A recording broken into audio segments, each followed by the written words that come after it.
최영진 선생이 훌륭하신 분인데 그 훌륭하다라고 하는 거를 어떻게 사람들에게 전하고 어떻게 그것을 다음 세대들이 그러한 정신을 이어갈까 하는 그러한 것에 대해서 한번 좀 말씀을 드리고자 합니다. 우선 제가 이제 지역사 쪽에 우리 안산의 역사를 하다 보니까 어떤 어려움이 있냐면 최영진 선생님을 깎듯이 모시다 보니까 이게 제대로 모시는 게 아니라 최영진 선생을 떠올리려고 하다 보니까 안산을 상당히 이렇게 밑으로 둡니다. 그래서 한마디로 얘기해서 최영진 선생이 오시기 전에 안산은 완전히 암흑 마을이었고 뭐 남자들은 뭐 그러한 이야기들이 많이 나옵니다. 남자들은 뭐 매일 농사는 안 짓고 술 마시고 노름하고 이런 거를 이제 최영진 선생이 와서 설득을 해서 고치고 했다. 그래서 마을이 좋아졌다. 이런 식의 표현들을 많이 하는데 이것은 사실과는 상당히 다릅니다. 우리가 이 많은 분들의 그 훌륭하신 위인들이 있는데 그런 분들에 대한 전기나 이 기록들을 보면 뭐 옛날이나 지금 다 똑같습니다. 어린아이 뭐 문신으로서 아주 뛰어난 분들 보면 3살 때 천자문을 띄고 5살 때 무슨 그 동몽선습을 공부하고 그다음에 사서삼경을 10살 이전에 다 뛴 것처럼 이렇게 얘기를 하는데 물론 아마 그렇게 똑똑한 분들도 있었지만 상대적으로 그쪽으로만 이렇게 얘기를 합니다. 그러다 보니까 자연히 다른 분들이 이 격이 나눠져요. 그러니까 이분을 훌륭하게 높이기 위해서는 다 같이 이 전반적인 사회 상태를 이야기해가면서 이걸 떠받들어야 되는데 이분을 떠받들기 위해서 나머지를 격화시키는 이러한 것은 역사를 이해하는데도 별로 그렇게 좋은 건 안 된다 이렇게 생각하고 있습니다. 제가 이제 역사에서 우리가 이제 흔히 그 좀 문제가 되는 부분들이 많이 있는데 안산에서 제일 이제 재미난 게 이겁니다. 옛날 지명이 있는데 옛날 지명이 이게 뭐냐 하고 따져 내려갈 때 대부분들 구전에 의해서 이야기를 합니다. 사리포구의 옛날 지명을 찾아보면 구라라고 되어 있습니다. 구라. 제가 맨 처음에도 이걸 듣고 야 구라가 뭔가. 그런데 굴이 많이 나는 곳이 있어서 구라라 했다. 이렇게 얘기하시는 분이 있고 또 한 분은 구라. 그런데 이분은 한자를 잘못 이해하셨어요. 뭐냐면 이재민의 이재를 당했다고 할 때에 그 이자와 나자를 구분을 못해서 저걸 구리인데 구라라고 잘못 읽어가지고 뭐 도성국사가 여기를 지나가다가 3,000명의 거지를 멱에 살면한 곳이다. 그래서 상당히 길지다. 뭐 이런 얘기를 해서 구라라고 그랬고 또 저 한자를 또 제대로 읽은 다른 분이 이건 구리다. 구리가 많이 난다. 어느 것이 설득력이 있는지 여러분 감이 가시죠? 바닷가인데 이러한 지명이기 때문에 바닷가뿐만 아니라 우리나라 지명들은 행정지명을 제외하고 일반 마을의 이름들은 다 순 한글로 되어 있습니다. 뭐 다라기보다 95%가 한글로 되어 있습니다. 뭐냐면 국가에서 행정구역으로 안산현이다, 안산군이다 하면 안산은 국가에서 통제를 하기 때문에 국가의 기록이 필요하고 그때 한문으로 기록을 했기 때문에 한문으로 이름을 지어줍니다. 그렇지만 그렇지 않은 지역은 동네 사람들끼리 서로 간의 약속에 의해서 타당성 있는 것을 스스로 선택해서 그걸 쓰죠. 그래서 이제 그러한 지명들이 많이 있는데 이거를 상당히 어렵게 한자로 푸는 분들이 많아요. 그래서 지금 여기 뭐 고잔동입니다. 고잔동도 원래 반도라고 하는 그 곳인데 안쪽에 있는 동네다. 그래서 이제 곧안이 고잔이 됐고 그 고잔이라는 걸 음차를 해서 이렇게 쓰죠.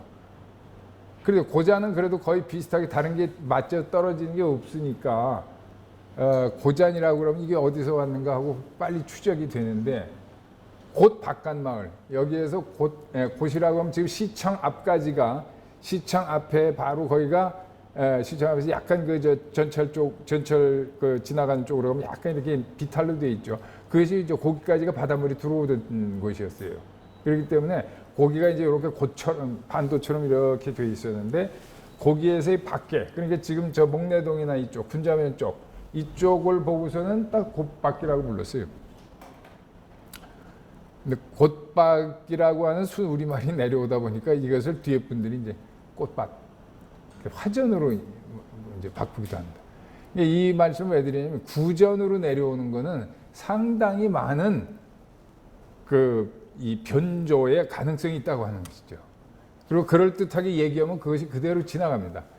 그래서 최영진 선생 경우도 많은 이야기들이 전하고 있는데 그 중에는 특히 구전에 의한 것은 상당히 신빙성이 낮아지는 것도 있다. 그런데 그게 무조건 남의 말을 전하는 게 이거 틀렸다라고 하는 것이 아니라 여러 가지 정황을 봐가지고 그 앞뒤를 맞춰봐야 됩니다. 그래서 어느 정도 맞아 떨어지면 구전으로 전한 걸 많이 믿을 수가 있고, 그렇지 않은 거는 제외시켜 버리는 거죠.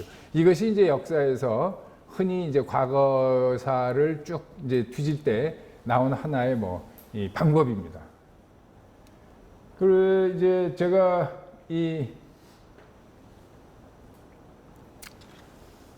저한테 아마 한 분들이도 들으신 분 있으면 제가 좋아하는 게 하나 있는데 항상 얘기를 안 빼놓습니다. 이 그림입니다.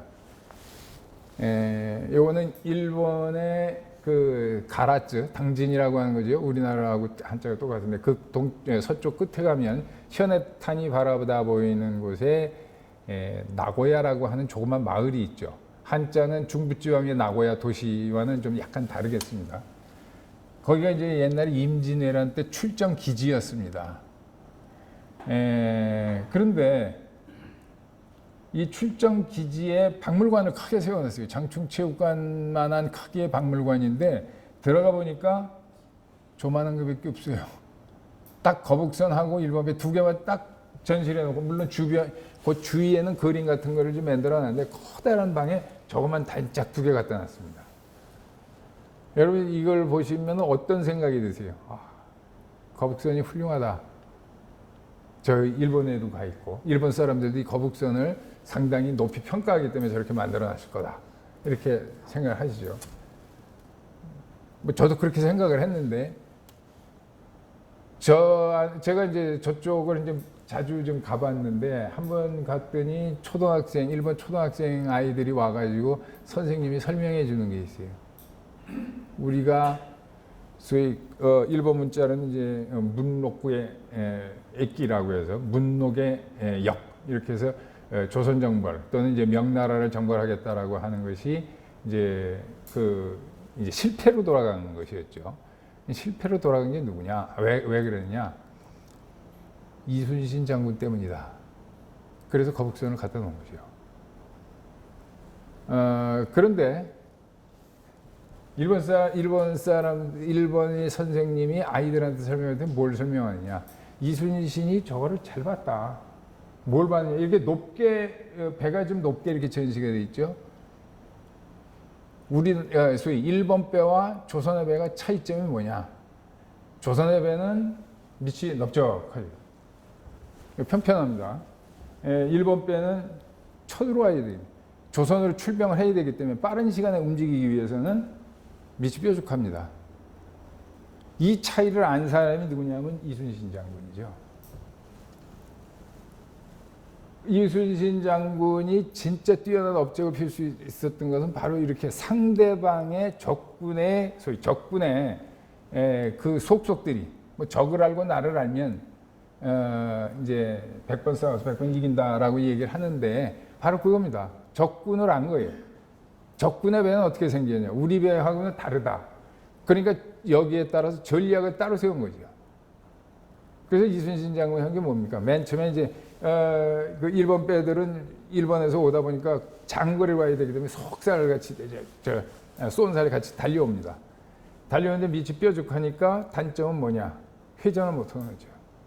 우리 배는 밑이 평평하고 속도는 못 내도 우린 지키는 배니까 회전을 할 수가 있죠. 그래서 하객진이라는 게 뭐예요? 적군이 쳐들어오면 일단 도망을 갑니다. 그럼 천천히 도망을 가게 되죠. 일본 배보다 우리가 쫓기게 되죠. 그럼 이제 일본은 방심하면서 계속 쫓아옵니다. 그럴 때 갑자기 뒤를 돌아서서 전체적으로 학날개처럼 딱 날개를 핀 다음에 그물 안으로 받아들이는 거죠. 그래서 화살을 쏘면 일본 배는 어떻게 했습니다. 어이쿠 이거 속았다. 도망가자. 그래서 뒤로 돌아서면 어떻게 되지? 배가 자연히 그냥 가라앉습니다. 저렇게 뾰족한 배는 확 180도 꺾으면 그냥 가라앉게 돼 있죠. 그렇기 때문에 일본 사람들 표현은 우리가 졌다.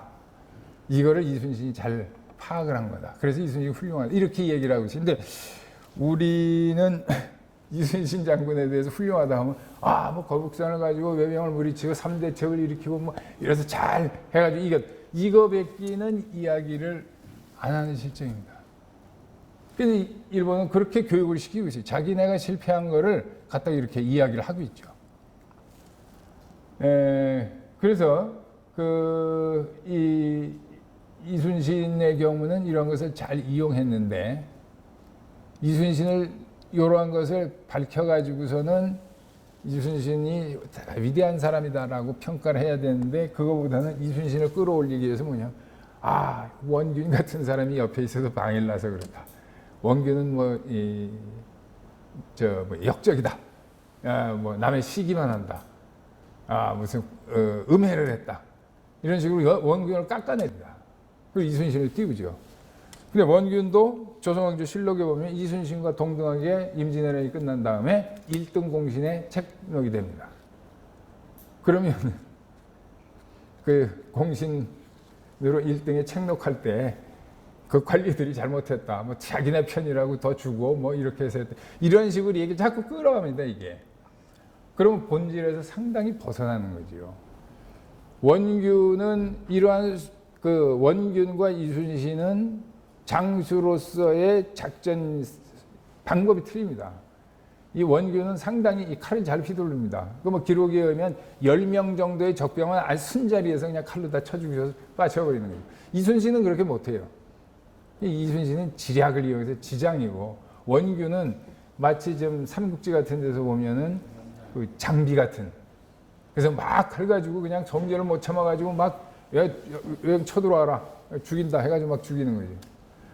만일에 거북선이 훌륭해서 그랬다면은 나중에 저게 다 원균이 다 나갔다가 대표하죠.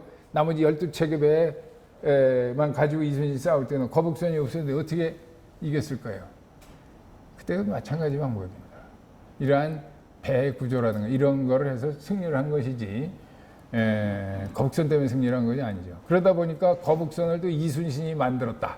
이렇게 되는데 거북선은 이미 조선 태종 때 만들어졌죠. 태종 때 만들어가지고 계속 쓰다가 볼 일이 없어지니까 이때 와서 거의 거북선이 남아있질 않았는데 외적이 쳐들어올 테니 것 같다라고 해서 이제 거북선을 다시 건조하기 시작을 하는 거죠.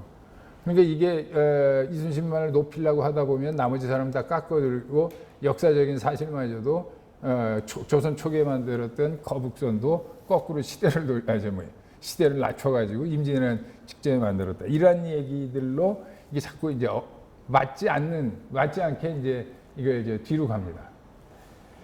그리고 또 하나 임진왜란 얘기가 나왔으니까 말씀을 드립니다만 우리가 임진왜란 때도 동인과 서인이 탐문사로 가가지고 광주 보고 그 일본 도요토미를 만나고 와서는 동인은 쳐들어올 것 같지 않다. 서인은 곧 쳐들어온다. 이렇게 얘기를 했다고 그러죠. 거기 실록에 나옵니다. 그런데 그때 대신들이 다 바보였을까요?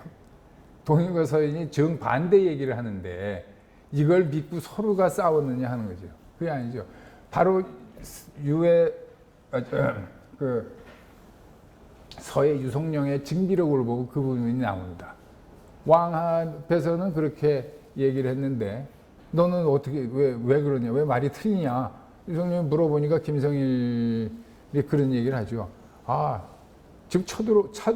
지금 바로 쳐들어온다는 얘기가 아니라 나는 아직의 시간이 있다. 그런데 저 황윤길이라는 사람이 너무나 겁을 먹고 눈은 그런 식으로 표현했어요. 눈은 모처럼 크고 겁은 잔뜩 먹어가지고 왕 앞에서 그런 얘기를 하는데 당장은 쳐들어오지 않는다. 근데 전쟁은 날 것이다. 이런 얘기를 하죠. 그런 것을 뒷받침해 주는 게 뭐냐면 바로 이 부분입니다. 이게 뭐냐면 제가 조선시대의 무과 과거를 얼마나 봤는가 하는 거예요. 태종 때부터 쭉 고종 때까지 나와 있습니다. 가장 많이 치러진 때가 바로 이 숙종 때입니다. 이때는 계속 전쟁을 겪었기 때문에 인조 때부터. 그래서 선조 때도 2,600명의 무신을 선발합니다. 물론 이때는 임진왜란이기 때문에 나중에도 많이 뽑죠. 그런데 이쪽은 뭐냐면 선조 때 몇 번 무과가 치러졌나 하는 기록입니다. 이걸 맞춰보면 이게 딱 임진왜란 일어나기 전해인 1591년까지의 무과 기록입니다. 어느 해는 임진왜란이 일어나기 한 10년 전쯤 1583년쯤 되면 1년에 3번씩 치릅니다. 한 10년 전부터 이미 외병의 동태가 이상하다. 우리도 우리도 군사를 양성해야 되겠다 해서 다 뽑아드립니다. 쉬지 않고 다른 때는 몇 년, 이 전왕 때는 몇 년에 한 번 정도, 3, 4년에 한 번 정도 이렇게 뽑던 무과를 이때는 매년이 아니라 매년에 3번, 4번씩도 뽑습니다. 이 많은 무신들을 뽑아가지고 훈련을 시키죠.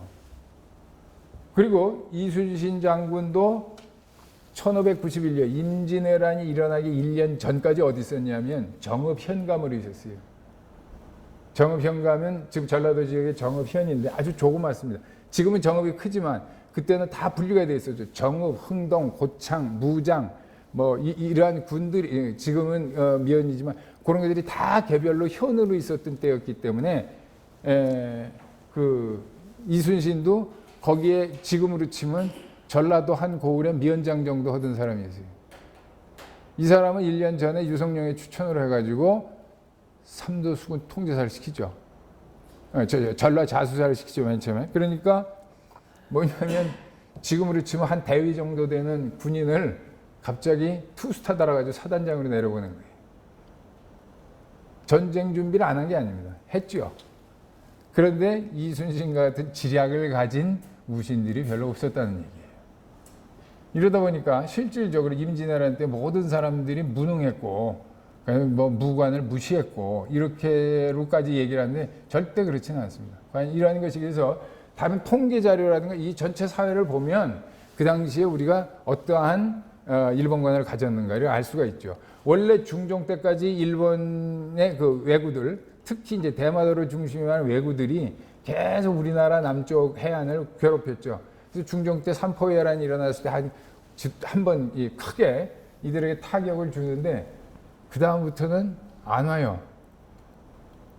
왜 안 오냐면 일본이 그때부터 내전이 일어납니다.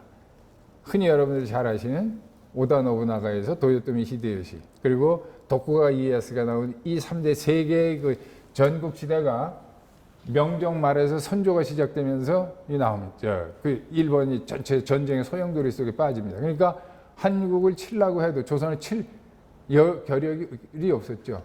근데 우리나라에서는 가만히 보면 매일 와가지고 도적대처럼 와가지고 훔쳐가고 하던 놈들이 하나도 안 온다.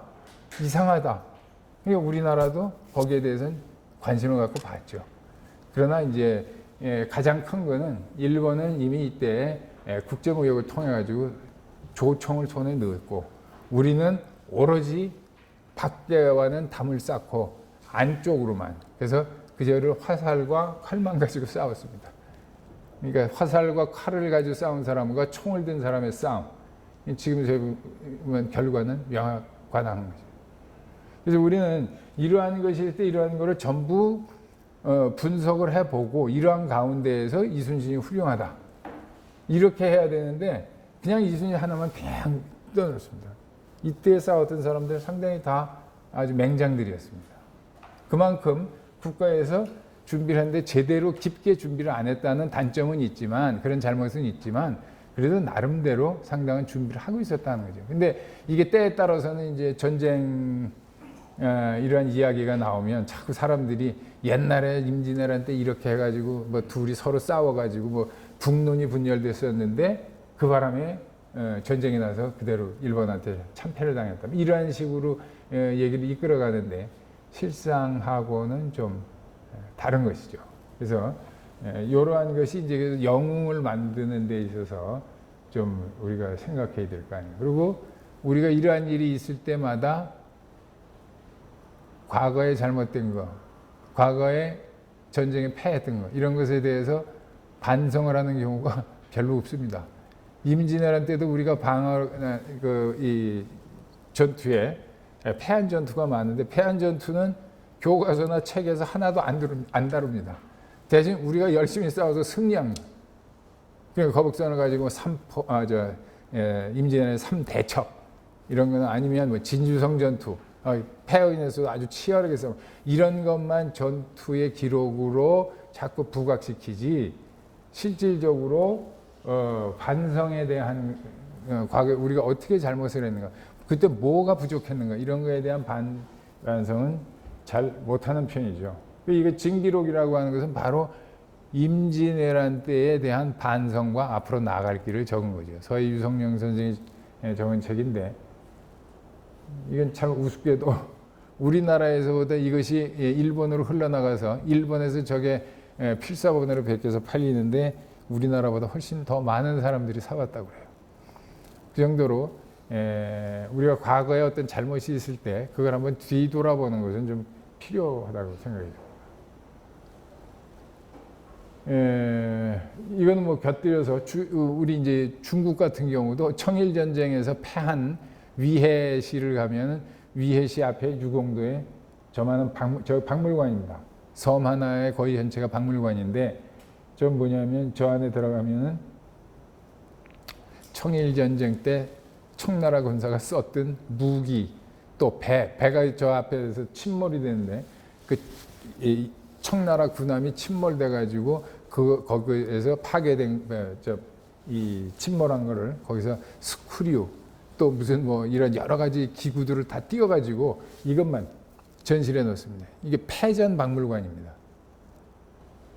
옛날을, 과거를 반추시키고 또한 그 잘못을 뒤돌아보려면 이러한 것도 필요하죠. 근데 우리나라는 지금까지 저런 패전 이런 거를 본 기억이 없습니다.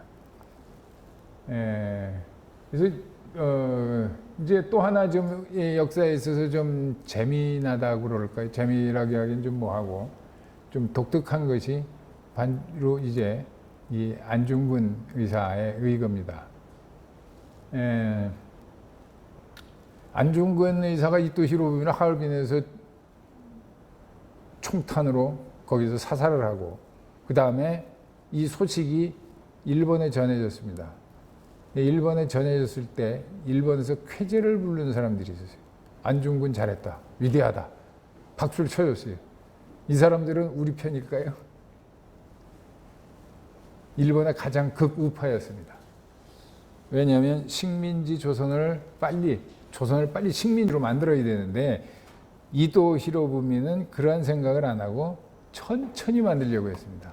그래서 을사늑약도 맨 처음에 그 조약문을 보면은 을사보호조약입니다. 우선 조선을 보호해주고, 그 다음에 유명한 영친왕과 이방자 여사를 서로 결혼을 시켜서 양쪽 왕실과 일본의 왕실이 서로 혼인관계를 맺고, 이러한 절차를 살살 밟아가면서 나중에 자연스럽게 조선을 차지하자.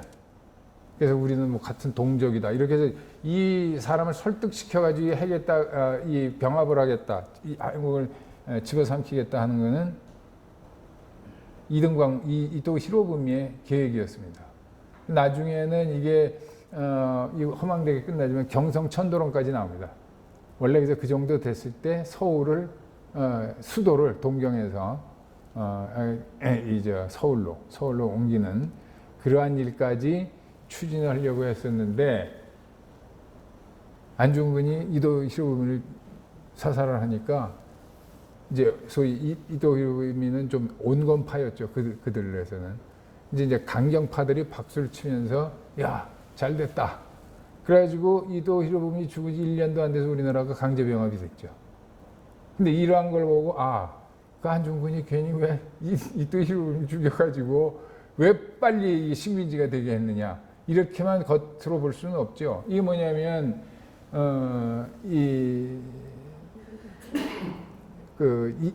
이토 히로부미 방법에 의해서 살살 우리를 뭐 개구리를 뜨뜻한 물에 넣고 살살 끓여도 죽인다고 그러죠.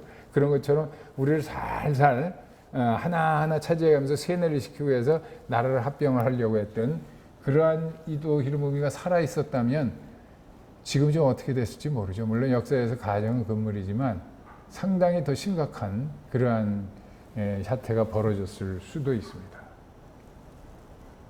그래서 이제 바로 이제 최용신이 활동하게 되는 것도 이제 1930년대가 되는데 일본 급진파 군부 세력들이 일본의 의회를 차지하고 우리나라를 강제 병합한 뒤에 우리나라에 실시한 건 소위 무단 정치였죠. 아주 강력하게 뭐든지 다 그냥 옛날 식민지 방식으로 좀 뺏어가고 우리를 억압하는 그러한 정치였죠. 근데 이때는 이건 1910년대만 하더라도 이거는 구시대 방식이에요. 옛날에 적어도 17세기, 18세기까지만 하도 식민지다 그러면 힘으로 들어가 가지고 상대방을 제압시키고 정치적으로 지배해가면서 모든 걸 다 뺏어가는 이러한 시대였는데 이제 20세기에 들어오면서는 이게 살살 바뀌었죠. 그게 뭐냐면 바로 경제적 식민지예요. 영국이 인도나 중국을 차지해 가듯이 이런 식으로 상대방에게 경제적인 것을 제공해주고 그것을 빌미로 삼아가지고 차지하는 거죠. 그러니까 우리도 이미 이도 히로부미 그 정책을 썼던 거죠. 통감불안과 만들어 놓고 니들 새로운 이런 시설들을 해라 해가지고 그런 운동을 피다가 결국 우리나라 사람들이 그걸 알고 국채보상운동이라고 하는 것을 벌리기도 한 것도 뭐냐면 경제적 식민지를 만들려고 하는 것을 우리가 간파를 했기 때문이죠. 그래서 대체적으로 조선은 농업국가였기 때문에 일본도 여기에 대해서는 상당히 관심을 가지고 있었습니다. 그래서 제일 먼저 할 게 뭐냐, 토지 뺏어가는 거죠. 토지 조사 사업하고 그러다 보니까 이제 농민들이 토지를 상실했어요. 그러니까 그 중에 이제 이 땅을 효율적으로 차지하기 위해서 이제 일본인 나름대로의 조직을 이제 만들어가는 거죠. 그래서 이때부터 이제 친일파를 키우게 되는데 이게 본격적으로 시작되는 게 1920년입니다. 그런데 1920년대에 들어오게 되면은 그동안 10년 동안 무단 정치를 하다 보니까 강압에 의해서 무조건 힘으로만 지배를 하려고 하다 보니까 이 3.1운동이라는 게 일어났죠. 3.1운동이라고 하는 것이 일어나니까 여기에 대해서 일단은 수그러듭니다. 이게 너무 그냥 포괄적으로 다스려도 안 되겠다. 그래서 소위 문화정치라고 하는 것을 취하죠. 이때부터가 상당히 무섭습니다. 한글 신문을 창간하게 합니다. 그래서 이제 동아일보, 조선일보가 나오죠. 물론 조선총독부 기관지가 1910년 한국을 강제병합했을 때부터 해방되는 1945년 8월 15일까지 매일신보가 총독부에서 기관지로 발행이 됩니다. 이것도 한글로 되어 있습니다. 이때 와서 1920년대에 와가지고 한글 신문을 또 그래도 또 편하게 하는 거는 조선 사람들이 우리가 일본인들이 우리가 열심히 조선을 위해서 일을 하는데 조선 사람들이 이걸 못 알아준다. 그게 뭐냐? 우리가 선전하는 신문을 봐야 되는데 글을 모르니까 이거를 선전을 해도 문맹이라서 이걸 보지를 못한다. 그래서 일본 자체에서도 우리나라에 한글 보급을 하게끔 이런 조치를 취합니다. 1937년도까지 물론 일본어가 가장 기본으로 배웠습니다. 국어로. 그리고 학교에서 한글은 조선어라고 해서 두 번째 과목으로 배우죠. 그래서 이제 엄연히 한글은 1937년까지는 합법적으로 가르칠 수가 있었어요. 오히려 권장을 했죠. 그래서 이제 최용신 선생이 1930년대 초반기에 왔는데 한글을 가리키다가 일본 경찰에게 순환을 당했다. 만약 이런 말이 있으면 이거는 사실 이거하고 틀린 얘기입니다. 그런데 최용신 선생을 계속 하려고 하다 보니까 뭐 창씨 개명도 못하게 했고 무슨 뭐 돌아다니면서 사람들을 설득했다라는 그런 얘기까지 나오는데 이것은 다 시대상으로 맞질 않죠. 1937년 이후에 찰지 개명을 하게 하고 여러 가지 이 국어 우리 조선어를 못 쓰게 하고 이러한 것은 37년 이후입니다. 이러한 그 운동을 펴갔는데 실상 이제 1920년대 말에 가게 되면 우리가 잘 알고 계시다시피 세계적으로 공황이 찾아오죠. 경제적 공황이 찾아와서 미국도 이때 뭐 루즈벨트라는 사람이 이제 무슨 뉴딜 정책이니 해가지고 그때 이제 많은 토목공사를 일으키고 하는데 일본도 마찬가지죠. 1920년대 말에 가서 공황을 당하니까 경제적으로 공황이 일어나니까 이거를 막을 도리가 없었죠. 그리고 또 하나는 1920년대부터 일본은 전쟁을 준비하기 위해서 북한 지역을 중심으로 해서 군수공업 시설을 갖췄어요. 그래서 공장을 돌리기 시작을 하죠. 그런데 어느 나라에서나 공장을 산업화되는 과정 중에서 제일 첫 번째 하는 일은 공장을 하나 지으면 그 공장을 통해서 많은 수익을 창출해서 이것을 재투자해가지고 공장을 키우는 게 가장 시급한 일이 되는 거죠. 근데 이럴 때 요즘도 좀 그렇지만 기업체 같은 데서 생산 단가를 줄이고 어떻게 원가 절감을 하려고 하다 보면 제일 먼저 건드리는 것은 사실 인건비입니다. 그런데 인건비를 싸게 해야 되는데 인건비를 싸게 하다 보면은 적어도 여기에서 일하는 노동자들이 어느 정도 입에 풀칠할 정도는 보장을 해줘야 돼요. 그러니까 자연히 국가에서 쌀값을 통제를 해가지고 싸게 매기게 하죠. 이게 쌀값이 싸지니까 농촌은 어떻게 돼요? 파탄이 돼버려요. 그래서 1920년대 후반에 가면 상당히 전국적으로 이제 소작쟁이가 일어납니다. 원래 우리나라의 그 전형적인 그 소작 제도는 물론 조선 전기까지는 병작 반수였습니다. 같이 농사를 지어서 수확이 나면 그걸 딱 반을 자르는 거죠. 근데 17, 18세기 오면서 이건 어떻게 변했냐? 도지제로 변합니다. 왜냐하면 사람들이 민도가 점점 높아지고 천민들도 어느 정도 깨어나고 일반 평민들도 재산을 웬만큼 갖고 있고 이러한 일이 벌어지다 보니까 자연스럽게 도지 제도로 이게 바뀌었는데 이걸 다시 일제시대에 와가지고 다시 병작 반수로 바꿉니다. 그리고 병작 반수가 아니라 병작 3분의 2수죠. 3분의 2, 뭐 소작료가 60%, 70%까지 올라가기도 했었죠. 그래서 당시에 곡창지대였던 호남 지방을 중심으로 해서 암태도 소작쟁이라든가 이런 것이 상당히 아주 강력하게 이제 일어나죠. 그러다 보니까 정부에서도 조선 총독부에서도 농민들의 반발이 너무 거세다. 이걸 어떻게 처리할 것이냐. 그래서 만드는 것이 농촌진흥운동입니다.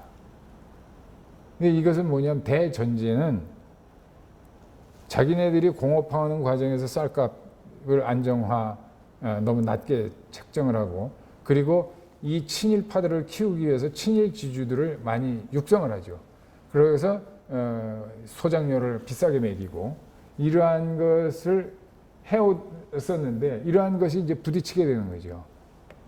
근데 이 부딪히게 되는 그래서 농민들이 우리 소작료를 감안해달라든가 우리 먹을 것을 달라. 그래가지고 이제 소위 요즘 같으면 이제 쟁의를 일으키는 거죠. 소위 농민들도 이제 파업을 하는 거죠. 그러니까 일본인들은 농민들에게 뭘 강조하냐? 이 지금 농촌이 힘들게 사는 거는 너희들이 게을러 그렇다.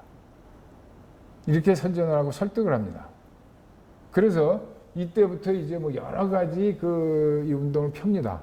그러니까 그래서 관에서 직접 농촌진흥운동이라고 하는 것을 1930년부터 이걸 실시합니다. 그래서 국민구제 토목공사, 그러니까 뭐 이제 다리도 놓고 길도 넓히면서 이런 공사를 하면서 농민들이 좀 나와 일해라.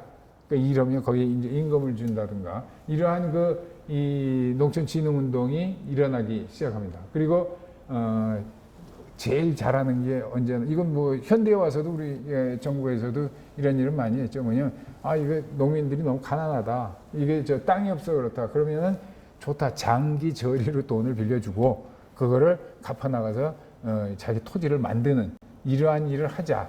이러한데 이게 사실은 일본인들이 다 했던 그런 방식이에요. 그래서 자력갱생 그렇게 해서 너희들 스스로 살아나라 해서 자력갱생이라는 미명하에 농촌진흥운동이 일어납니다. 이거 보면 1930년대 초반에 나온 매일신보 기사들입니다. 바로 안산 공립보통학교, 안산보교를 방문을 해서 쓴 기사, 또 시흥에서 수안면 목감리 쪽에 농촌진흥운동, 이러한 것들 신문에 계속 보도가 됩니다. 요거는 반월 지금의 그 팔곡동 쪽에 바로 오야마의 얘기입니다. 오야마가 열심히 농사를 지어서 아주 풍부하게 잘 지내고 있다. 이런 거를 선전하게 되는 거죠. 그리고 이거는 바로 이제 지금의 수암지방 거기에 이제 수암동에 지금도 안산 초등학교가 있죠. 그 이제 그 당시에 안산 공립보통학교였죠. 이 학교의 교장 선생님으로 한문으로는 임호장인데 이 일본 사람입니다. 하야시 도라조라고 하는 사람이 1925년도에 교장으로 와서 교장으로 12년간을 근무합니다. 목적이 있었던 거죠. 이때에 이미 1925년부터 이러한 생각을 하게 된 것은 제가 개인적으로 생각할 때는 이건 3.1운동의 여파라고 볼 수가 있어요. 3.1운동 때의 다른 지역하고는 달리 안산의 경우는, 지금 안산 지역의 경우는 와동 같은 경우에 홍순칠 같은 사람이 대지주였거든요. 이때 3.1운동 때 대지주들이 친일 안 하고 뭐 꼭 친일까지 안 해도 가만히 있으면 별로 탄압을 받지는 않았죠. 근데 이 지주란 분이 자기 소작인 불러다 놓고 3.1운동 전날 니들 전부 수암에 나와라. 만세 시위하니까 거기로 나와라. 그 가가지고 현지에서 출석까지 불러요. 그리고 거기 안산의 3.1운동을 주도했던 사람들은 여기에 이런 대지주도 있었고 커다란 이 소위 상업 장사를 해서 큰 돈을 번 사람들, 또 구한국 즉 한말 때에 이 군대 해산되기 전에까지 대한제국의 장교로 근무했던 이러한 군인들, 이러한 분들은 대개 3.1운동 때 좀 조용히 지냈던 분들이에요. 각 지역은. 근데 유독 안산에서는 이분들이 나서가지고 오히려 나머지 분들을 격려를 했죠. 그래서 아마 이러한 것을 상당히 염두에 두지 않았는가 이렇게 추정이 돼요. 다른 지역하고 들리기 때문에. 왜냐하면 유독 안산을 둘러싼 지역에 이런 분들이 많이 내려와요. 이모장 이 하야시라는 분은 25년도에 내려가서 1930년까지 1차적으로 졸업생 지도라는 걸 합니다. 안산 보통학교를 나온 사람들 중에 똑똑한 사람들을 뽑아서 장기저리로 돈도 빌려주면서 무슨 각종 이 혜택을 주면서 이제 농사를 짓게 만든 거죠. 그래서 소작인을 자작농으로 만드는 이러한 운동을 했던 거예요.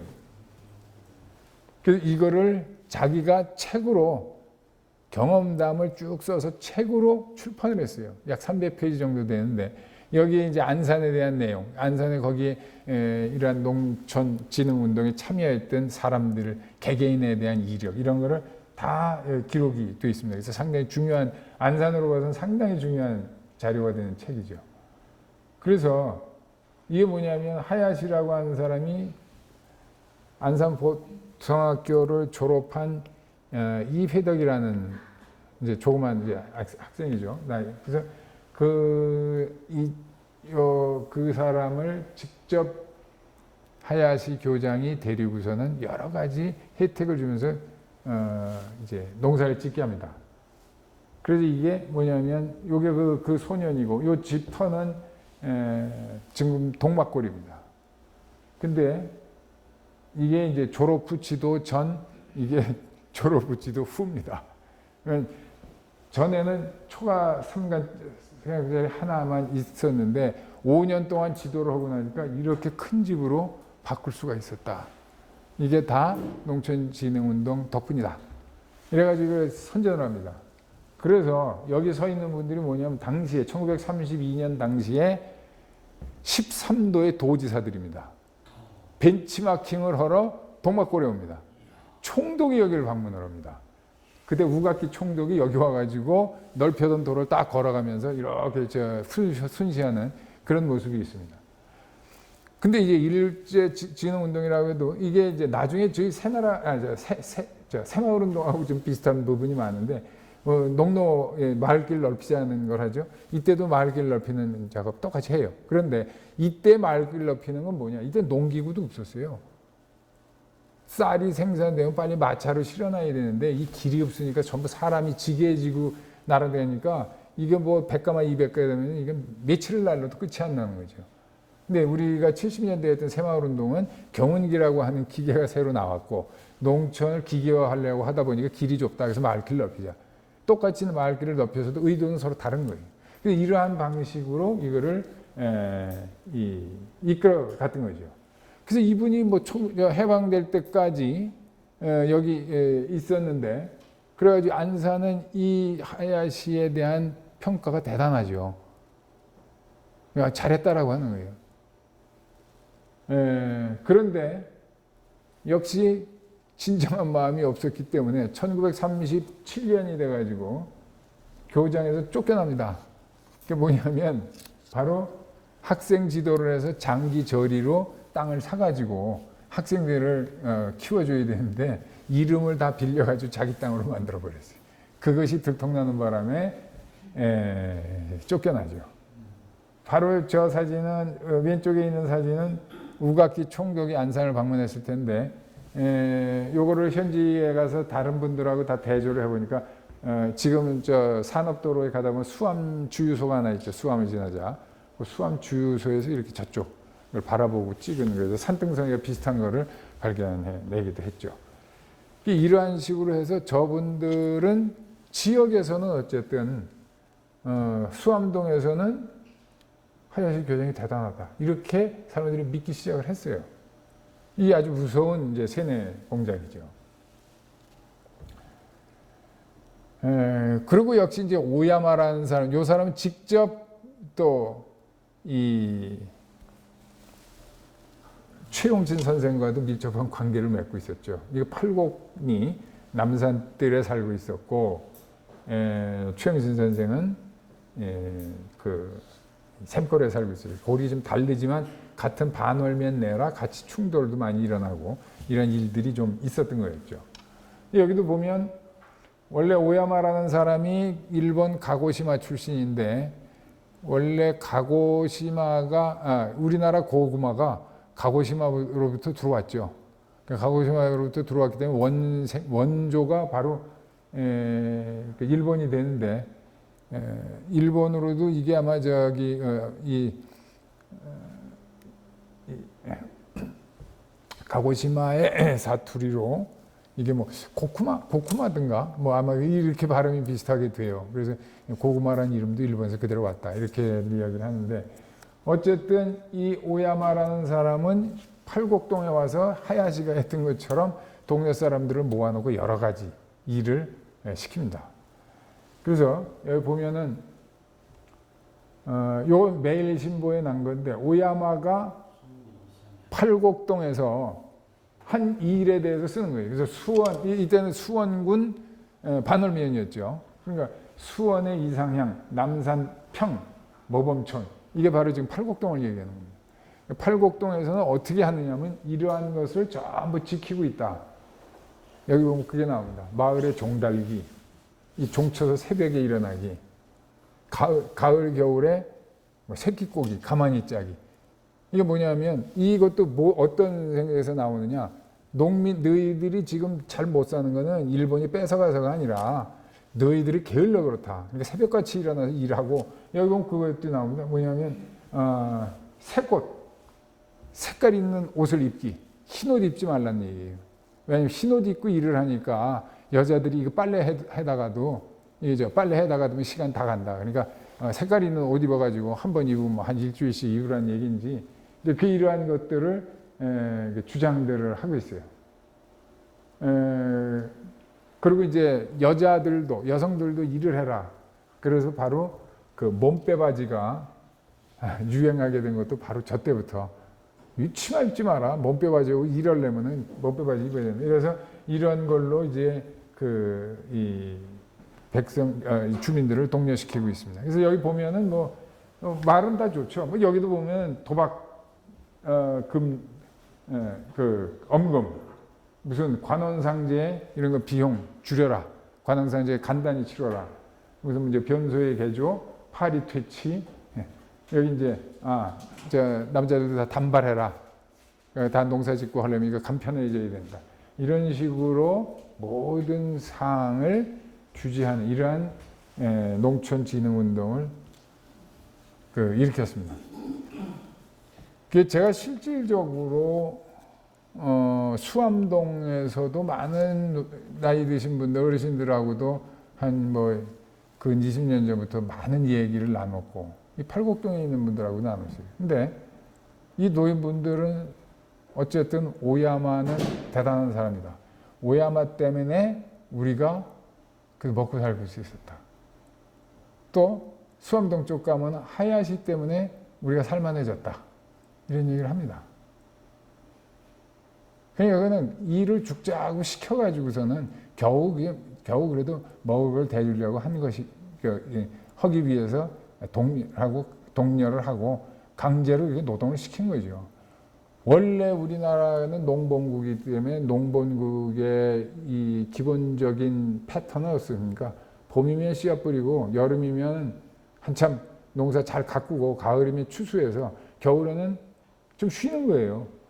농민들이 1년 내내 12개월을 365일을 매일 일한다고 생각해보세요. 이거 견디지 못하죠. 그러니까 봄, 여름, 가을 열심히 일해서 겨우내 먹고 살고 또 계속 그러한 것을 지켜와야 되는데 이러한 틈도 주지 않는 거죠. 그러니까 이게 결국은 너희들이 게을러 그러니까 너 일 쉬지 않고 365를 하니까 좀 먹고 살만하지 않느냐 이렇게 얘기를 하는 거죠. 그래서 바로 이게 여기에도 그런데 이것도 이제 재미난 건 제가 여기서 이 하야시란 분이 선택을 해서 이러한 집을 사게 만든 이러한 사람이 이회덕이라고 하는 분인데 여기 하야시 기록에 보면 원래 살만한 집이었는데 아버지가 도박과 음주에 빠져가지고 집이 거덜이 났다. 그 바람에 그래도 아들은 정신 차리고 그래서 열심히 일을 했다라고 책에 적혀 있어요. 그런데 이 당시에 안산 보통학교를 다니고 거기서 졸업을 했는데 이때 안산 보통학교에 보낼 수 있는 농민들이 그렇게 많지 않습니다. 제가 지난번에도 어디 잠깐 얘기했는데 제가 대부도 자료를 뒤지다 보니까 대부 공립보통학교에 월사금 봉투를 한번 발견한 적이 있습니다. 보니까 월 1원으로 돼 있어요. 1년이면은 10원이 넘습니다. 그런데 그 당시 10원이란 돈의 가치를 지금의 어떤 것과 비교할 수는 없겠지만 금 한 돈이 한 4원 정도 했어요. 이때. 금의 1년 학비가 금 2돈 반. 도심에 있는 부부들이야 그 정도면 충분히 학교를 보낼 수가 있었는데 농촌에서 벼를 베가지고 이걸 팔아가지고 농사를 생활을 하는 사람이 1년에 10원이 넘는 돈을 아들의 교육비에 투자한다는 건 상당히 힘든 일이었죠. 그래서 저는 이런 것도 봐도 그거하고 맞물려 들어가는 거예요. 뭐냐면 아버지가 음주와 도박에 모여서 가산을 다 탕진했는데 어떻게 제대로 학교를 보낼 수가 있었을까? 학교를 끝까지 마칠 수 있었던 건 부모의 열의가 대단했다는 거죠. 그래서 이러한 것도 이제 이 글을 이회덕이라는 사람을 좀 높이 띄우려고 보니까 뒤에 아버지까지도 전부 망쳐버리는데 이러한 것 때문에 이제 점차 세뇌가 돼가는 사람이 많았죠. 그래서 제가 어떤 경우도 봤냐면 이 수암동은 특히 수리산 바로 밑인데 6.25 전쟁 때에 중국군이 수리산을 점령을 했습니다. 1.4.5 때 밀고 내려서 수리산에 진을 치고 거기서 더 못 올라가게 유엔군들을 막았죠. 이때 유엔군들이 난공불락처럼 수리산이 아주 이 중국군을 내몰기에 힘이 드니까 어떻게 했냐면 동네에 있는 주민들을 전부 소개를 시켰습니다. 중요한 물건만 다 들고 나가라. 여기 다 폭격할 거다. 그래서 주민들을 다 피신시키고 거기에서 공중에서 그냥 폭탄을 다 뿌려서 전부 그냥 뿌려버렸어요. 그 바람에 이제 퇴치를 할 수 있었고 이제 서울에 재수복을 하게 됐는데 이때에 그러니까 일제시대 때 이 보통학교를 다녔던 분들, 이분들이 이제 이때 대개 이제 아주 가장 젊었을 때죠. 이분들이 피난을 가라고 한 20대, 30대 때 피난을 가라고 그러니까 가장 귀중한 물건들을 들고 나왔는데 그게 뭘 것 같습니까? 시골에 금부치가 있을 수도 없고 보통학교 졸업장하고 안산 보통학교 졸업 때 찍은 단체 사진 요거 2장 곱게 접어서 이걸 끼고 왔어요. 그래서 제가 거기에 있는 집을 한번 웬만한 오래된 어르신들 집을 다 다녀가면서 나 학교 다녔어 하는 분들은 다 그 졸업장을 그대로 일제시대 때로 가지고 있어요. 저희가 사진도 많이 확보를 했는데 그래서 지금까지도 그분들을 갖고 있어요. 그러니까 그만큼 동네에서도 보통학교를 마칠 정도면 상당히 행세하는 집이고 좀 부유한 집이었죠. 그런데 여기서 이제 하야시의 이 기록에 의하면 아버지가 엉망이었다 이런 식으로 이제 좀 무시하는 거죠. 이 경우도 오야마의 경우도 고구마를 갖다가 고구마 순을 길러서 유리온실을 만들고 그 당시에는 좀 획기적인 방법이었죠. 그래서 고구마 순을 만들어서 팔았어요. 고구마 순이 상당히 인기가 좋았고 잘 자라고 품종이 좋았기 때문에 상당히 많은 돈을 벌어들였다. 근데 어떤 이 노인분들한테는 그런 얘기도 들었어요. 뭐냐면 6.25 때도 우린 굶지 않았다. 고구마 때문에. 이렇게까지 이제 오야마를 칭찬하는 분도 있어요. 자, 그런데 이제 문제는 뭐냐면 바로 그거죠. 당장의 배고픔만을 해결해 준 거예요. 이분들이 얘기하는 게 다 뭐냐. 오야마 때문에 그래도 먹고 살만했다. 그전엔 굶었는데 하야시 때문에 그저 먹고 살만해졌다. 그러니 그 양반이 좋다. 이뿐이에요. 결국은 그러한 정책이 계속 이어졌으면 어떻게 됩니까? 일본인에 대해서 상당히 고마움을 느끼고 이 식민지 통치에 그대로 순응하는 이러한 국민이 돼버렸을 거예요. 자, 이러한 거를 파악하고 있는 분들이 누구였느냐? 바로 이제 최용신 선생을 비롯한 농촌 계몽운동가들입니다. 그래서 최용신 선생의 경우는 직접적으로 이게 농사 일을 도와가지고서는 뭐 품종을 개량하고 생활 개선을 시키고 하는 게 아니라 최용신 선생은 이거는 절대적인 교육이 필요하다. 애들마저 저렇게 물들어 버리면 이건 언젠간 다 우리나라가 일본에 자연스럽게 먹혀 들어간다. 이러한 것을 깨달은 분이 누구냐? 저는 최용신 선생이라고 생각해요. 그래서 최용신 선생이 여기 와서 무슨 일을 했느냐? 학교 짓고 가르치고 이거 하려고 애를 썼던 거예요. 그냥 농촌이 살기 힘들다 해서 조금 도와주고 좀 먹고 살만해지는 것만 만족하게 하면은 사실 아무런 의미가 없게 되는 거죠. 즉 최용신 선생은 일본의 하야시나 오야마처럼 빈곤으로부터의 해방에서만 그치는 게 아니라 민족의 미래를 생각하면서 앞으로 계속 배워야 된다. 바로 그래서 아는 것이 힘이다. 배워야 산다. 라고 하는 것을 상당히 강력하게 주장을 했던 거죠. 최용신 선생의 위대함은 바로 이런 데서 찾을 수 있다고 봅니다. 최용신 선생이 안산을 이 반월 샘골에 올 때 그냥 오셨겠느냐? 나름대로 자기 그 그룹에서 그 위에 여러 사람들이 논의를 해봤을 거예요. 어디가 좋겠느냐?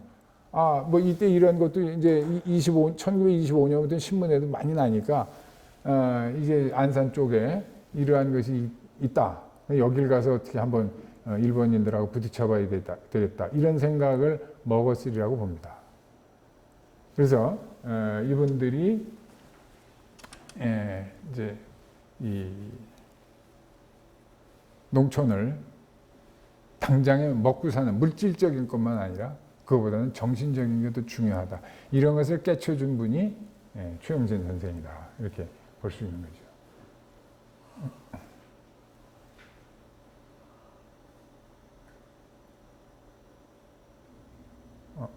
이게 지금 예. 그래서 이제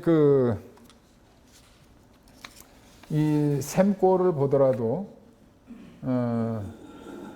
여러 가지 자료를 뒤져보려서 샘골은 상당히 깨인 마을이에요. 최용진 선생이 오기 전에 이미 교회가 오래전에 섰었습니다. 그러니까 교회에 의해서 기독교 보급도 됐고 거기에 지금 어떻게 보면은 상당히 당시로서 오야마나 하야시 같은 사람이 보기에는 좀 엔티기질이 있는 뭔가 일본 정책에 대해서 시비를 걸면 이러한 사람들이 많이 살고 있었을 것으로 전해지죠. 그렇게 추측해 볼 수가 있죠. 왜냐하면 최영진 선생이 왔을 때 분녀회나 이런 데서 전부 외면을 했습니다. 근데 이 외면을 했다는 것이 최영진이 싫어서가 아니라 믿지 못하는 거죠. 생판 처음 만난 사람인데 저 사람이 누군지도 모르겠는데 와서 여자분이 왔다 갔다 하니까 동네에서는 눈은 밖으로 본 거는 사실이에요. 그런데 그런 것에 아랑곳하지 않고 최영진 선생은 자기가 뜻한 바를 이루기 위해서 많은 노력을 하죠. 계속 그렇게 노력을 하고 학교를 지어야 되겠다. 여기저기 가서 많은 사람들을 설득시키면서 돈을 구해오고 하는 것을 보고 바로 최영신 선생의 진심을 분녀회에서 알아차린 거죠. 그래서 네가 학교를 지은다면 우리 여기 모아놓은 돈 있다. 300원. 이거 다 가져와라. 나 이거 못 받아요. 반만 주십시오. 샘골이 만일에 완전히 암흑천지이고 엉망으로 돌아갔던 마을이라면 이 300원이라는 돈이 집 한 채를 질 수 있는 돈인데 그걸 모아놨다는 사실 하나만으로도 샘골 주민은 상당히 위대한 분이다라고 평가를 할 수가 있어요. 그런데 최영신을 높이려고 하다 보니까 샘골 주민이 상당히 밑으로 돌아간 이러한 것은 좀 옳지 않은 것이다. 이렇게 생각이 듭니다. 그래서 처음에도 말씀드렸습니다만 최영신 선생에 대해서는 저도 오히려 여러분들이 이번에 아카데미를 오면서 많은 분들한테 강의를 들으셨기 때문에 더 많이 아실 거예요. 근데 저는 오히려 모자람이 있지만 전체적으로 흐름으로 봐서는 최영신 선생을 이렇게 이해를 해야 된다. 그러다 보니까 아마 이제 여기서 들으셨으면 그것도 이제 아셨을 거예요. 뭐냐면 옛날엔 최영신은 상당히 찢어지게 가난한 사람의 딸로 태어났다. 이렇게 해서 그 어려움을 무릅쓰고 학교를 다니고 이럴 때는 이런 게 다 사실은 꾸며진 의도적으로 꾸민 건 아니겠지만 이게 자꾸 이제 높이려고 하다 보니까 본의 아니게 자꾸 끌어다 넣는 거예요. 그래서 이러다 보면 이게 상당히 그릇된 결과를 가져옵니다. 최영진은 저는 이러한 마음에서 상당히 이제 존경을 하고 싶은 그러한 분입니다. 그리고 이제 그래서 전 이제 오늘은 여기까지 해서 오늘 마무리하고자 합니다.